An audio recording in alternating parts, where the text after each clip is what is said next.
Rev up your engines!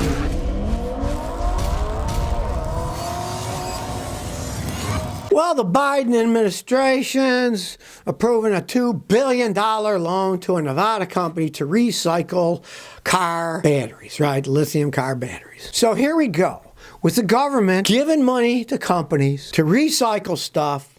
Now, let me tell you, I've seen this stuff over and over again. I had a customer in Houston, and he ran a recycling company that when Obama was president, they threw a bunch of money out. His company got a bunch of it, and they recycled car tires, turned them into fence posts that don't rot, roofing shingles and stuff, right? The problem was this. The stuff that created was the most expensive product on the market, the most expensive fence posts, the most expensive roofing shingles, right? But they were subsidized like 300% by the government. And as soon as the government stopped giving them all this money to do it, the company within a year went bankrupt and didn't exist anymore. Problem with all this crap is the government throws money and these companies just take it in great. Wah, wah, wah, wah, wah. Oh, well, don't worry, we'll do a great job recycling it. But when the money runs out, turns out that hardly any of them are ever profitable, and then they just go bankrupt, and our taxpayer dollar was paid down the toilet. Well, not down the toilet. These people paid themselves a lot of money, right?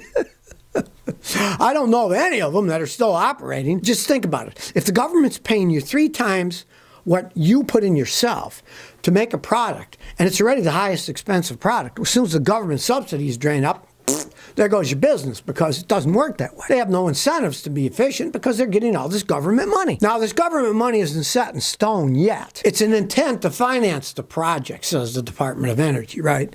I mean, government wheels move slow, right?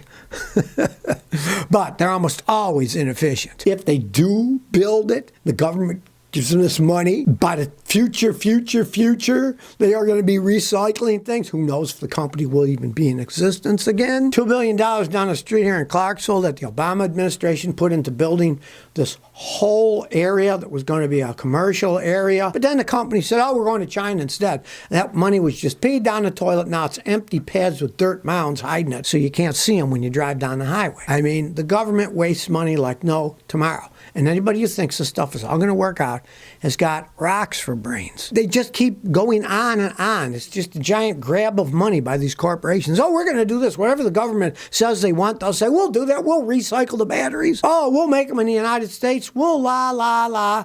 And then when reality comes to it, half the companies don't even get made. And the ones that do aren't profitable and go out of business later on. That's just what happens. I mean, if you look at the history of healthcare, when Obama got in, all these companies jumped in and said, oh, we're going to do healthcare now, and we'll insure everyone. Well, guess what happened? All the companies that said, we'll insure everyone, they're now insuring the people who weren't insured before, who were all people that spend 100 times more than what they pay in because they're unhealthy people. They're extremely obese people that have health problems. They would get the insurance and they would spend so much more money than they put in.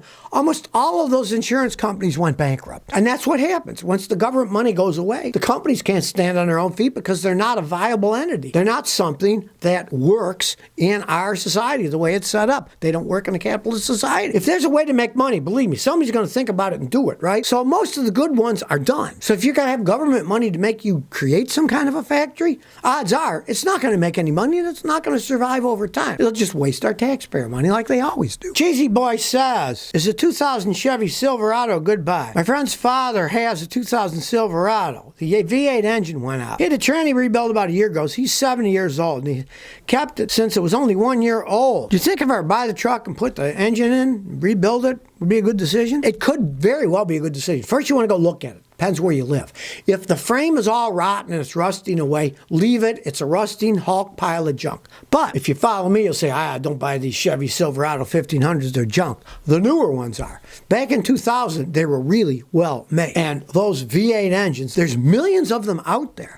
I don't know if I would even rebuild the engine in that one. I might buy a rebuilt one or get a low mileage used engine and put it in. There's tons of them out there. My grandson's always messed around with those Chevy V8s, and you can usually find a decent decent one in the junkyard for $400 or $500, put it in, get it running good? I would, if it's not rusted. But if it's rusted, forget it. It's all rusted, it's falling apart, it's worth nothing. But if it isn't, you live in an area where they don't rust, sure, it'd be a worthwhile thing to fix up. He had the tranny rebuilt, and the only other problem is the engine's out. Put another engine in it if it's not rusted out. Sustainability says, a mechanic destroyed my diesel. I have a 2010 Mercedes Sprinter, 96,000 miles with a V6 turbo. A shop installed a new turbo, and then they said, my engine is no good. It took me 2 months to get this news. First, they said it was a turbo. Then 3 weeks of waiting, I was told the engine bearing is out. It doesn't make sense. How could it all of a sudden destroy itself? I was told it probably was overboosted because the turbo wasn't properly programmed. I might take it to court. 20 grand for a new engine. If I were you, I probably would hire a lawyer. The problem is going to be proving it. And very easily, if the guy isn't an expert on Mercedes and doesn't know what he's doing, then yes, it will blow the engine. And the fact that this clown had it for 2 months makes me think that's what he might have done. Because if you put the turbo on, oh, let's take it for a road test, and they took it out hard to make sure that turbo was working, and it boosted it too much, of course it can destroy the engine. The only problem you're going to have is this. How the heck can you prove it? Unless you got a dash cam in that Mercedes that was running and you can get the dash cam footage, you could see or hear the engine was being way over revved and they blew the engine. If your car was okay and it wasn't making any weird noises, then you took it in and he replaced the turbo and now it's making noises and the bearings are shot. Obviously the guy wrecked it. I mean, and it's only got 96,000 miles. There's no way in Hades that if that thing was set up right and the turbo was right, you're going to blow an engine. They're too well built for that. Your problem though is going to be proving it. If you had a dash cam running or something, you could easily prove it. And I've had customers with Teslas where they keep their cameras going all the time, right? And then they see people working on their cars,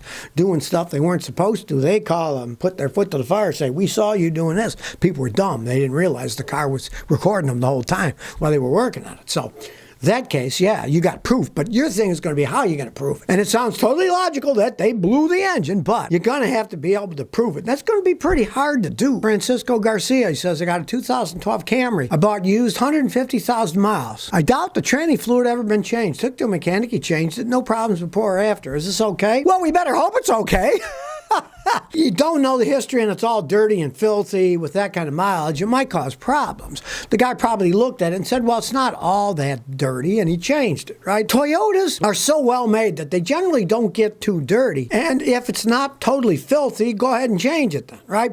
But let's say you had a GM or a Chrysler and it had 150 and it had never been touched, I would not change it, because then I see them slip. I see them start to miss shifts in gears. Sometimes they won't even move down the road if you change the fluid if it's never been touched. But on a Toyota, yeah, you're not gambling as much. Will White says, greetings from Atlanta. On my 2010 RAV4, I've been using BF Goodrich all-season tires. My local tire shop has Yokohama on sale for $70 less. Are they any good? Maybe, maybe not. Here's the thing. The BF Goodrich is pretty good. I've used them. They're pretty good. But with the Yokohamas, ask him where they're made, because I have had Yokohama tires made in Japan on my wife's Toyota. They were phenomenal tires. But I also bought Yokohamas, and the ones that I got later, I didn't even think about it. This was years ago. They were made in China, and they were crap.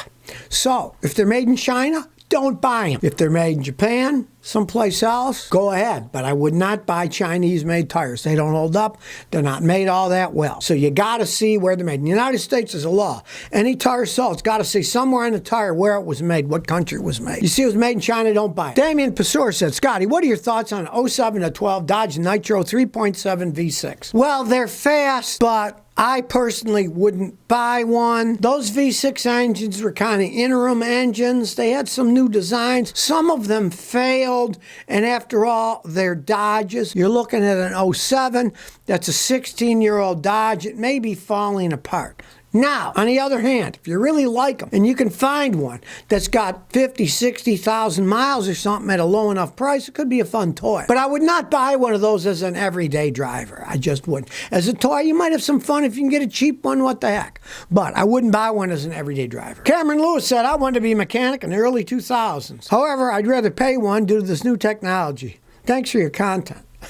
Okay, well, yeah. Here's the thing. If anybody's thinking about becoming a mechanic, understand one thing today. You better love electronics. A lot of guys like messing with electronics. When I was a kid, guys loved messing around with transistor radios. Those were new things then. A lot of guys messed with ham radios. If you like electronic technology, hey, become a mechanic. Most people don't understand electronics. You can fix them, other people can't. And if we do get forced into all driving electric cars, you'll be able to work on them and make a lot of money, right? But if you don't like technology and electronics, do not think about becoming a car mechanic. The gasoline and diesel cars, they have all kinds of computer electronics on too. You gotta understand electronics today if you're gonna work on cars. So if you never want to miss another one of my new car repair videos, remember to ring that bell.